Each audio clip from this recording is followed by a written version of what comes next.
it's been a real honor. I mean, to me, Tim is he's one of my favorite directors, one of my favorite movie makers of all time. I mean, it's weird when you get this guy who's like young guy who's I mean, to me, I think he's a genius. I mean, no one has that kind of vision. No one can express that vision the way that Tim does. I mean, he's just he's incredible.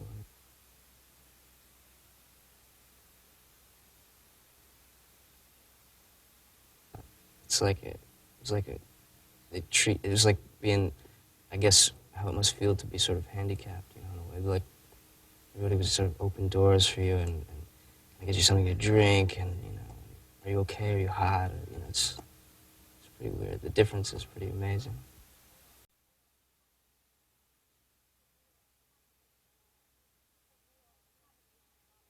Just a combination of all my favorite fairy tale characters, and of course in modern day and in suburbia. And to me, he's sort of what makes him so special and wonderful and great is that he's a grown man, or Johnny Depp is playing him, and he's an adult, or he looks like an adult, but he thinks like a little boy.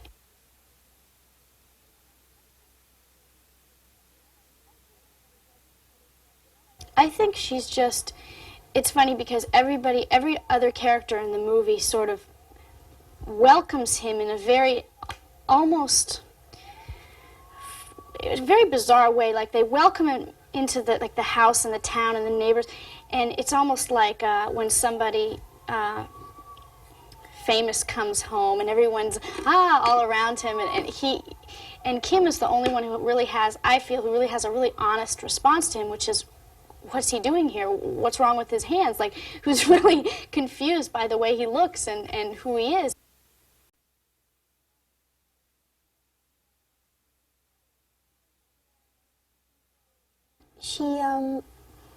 She doesn't judge. She seems very non-judgmental.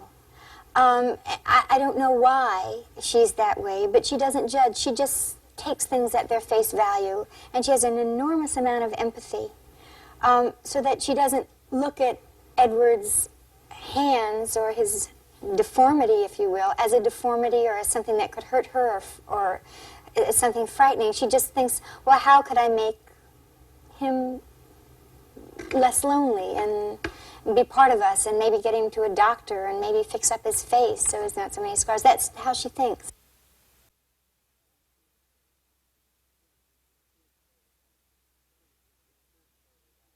I think it first started out of just those very simple teenage impulses of the feeling of wanting to touch and wanting to communicate but not being able to, the internal being at odds with the external. And again, very universal, very classic.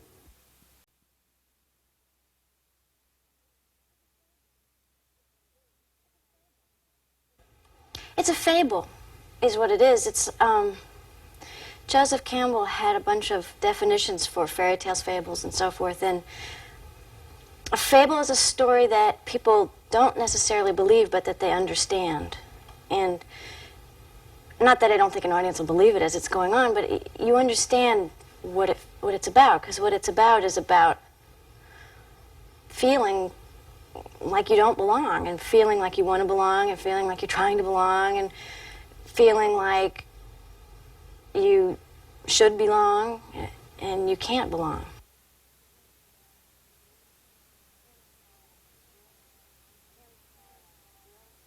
Tim had this brilliant image and no home for him. And he went off to do Beetlejuice, and I wrote the script. The minute he said to me, well, it's about this guy who's got scissors for hands, it just, bang, I knew the story. I mean, it was so resonant and so powerful and such a clear expression of feelings that it it set the whole thing off. I mean, I got to write about childhood for me, and I think for Tim also. I think that's why he hooked up so powerfully to what I did to it.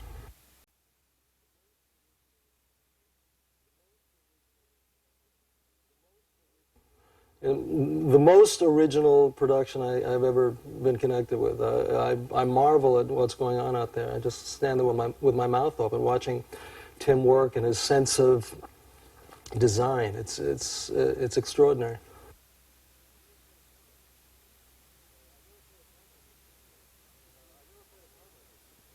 I've never played a part like this before. He's kind of a barbecue-y kind of guy.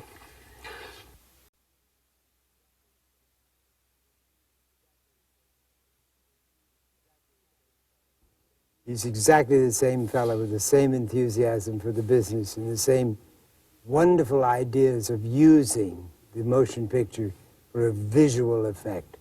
This is, I think, is one of his great sort of talents.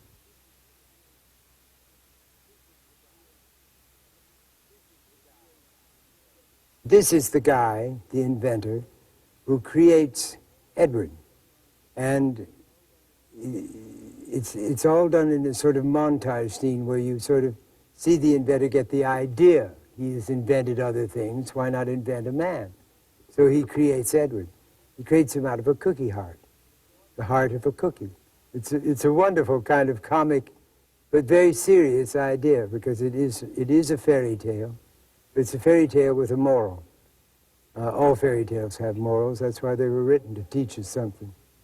It's a beautiful story. It really is a beautiful story.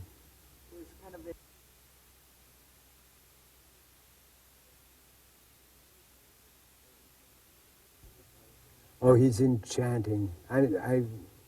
It's a very tough thing to play somebody who is created, you know, other than the normal way. It's very difficult to do. What do you do? I mean, because you're an unreal character, and yet he's in very real situations. There are very few people who have scissors as hands, fortunately. But I've just heard the most wonderful things about him and his seriousness and the approach to this character. I must say I'm a great admirer, and working with him has been a joy.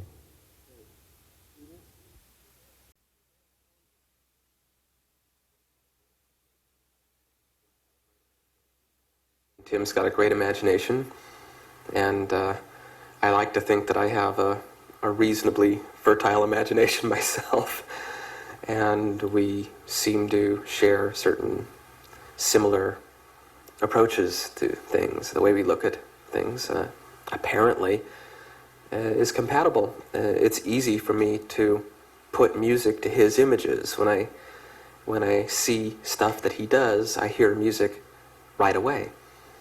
And I think in any, historically, in any composer-director relationship where they've had a long relationship, which many have had over the years, there's a sensibility that they share that just seems to work out.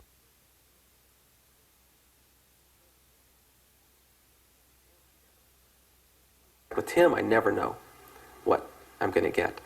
And I learned by Beetlejuice that I was better off not trying to prepare for it in any major way, because I'll read the script, I'll think about it, but whatever it is I think his movie is going to be, when I first see it for the first time, it's always completely different than what I was expecting. And finally, by Batman, I decided just better to wipe the slate clean and go in with a real fresh, open mind without a lot of preconceived musical ideas. And because I had to undo a lot of ideas for Beetlejuice that I was thinking in my head when I saw it, I heard a whole different score, completely different. The first rough cut I saw